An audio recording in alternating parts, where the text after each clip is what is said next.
how to add custom fonts on CapCut PC. Now in this video, I'm going to be showing you how you can manually download and install the specific font that you downloaded into your CapCut PC.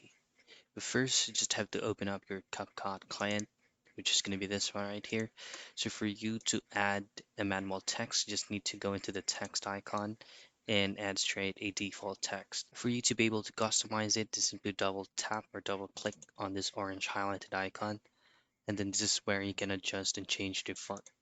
And usually, if you would like to add customized fonts, this is where it will be allocated under the system fonts. Now open up any available web browser that you can use on your end and visit this site right here. It's going to be thefont.com.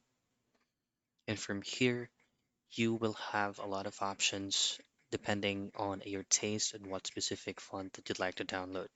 Just simply choose whatever you would like from here and then just simply download it. And it is usually going to be a zip file or a WinRAR file. Extract it, and this is going to be the files. Double click on the specific font file where you would like to use, and then simply click on install, and it will automatically be allocated into the system font options. And that's how you add custom fonts in CapCut PC.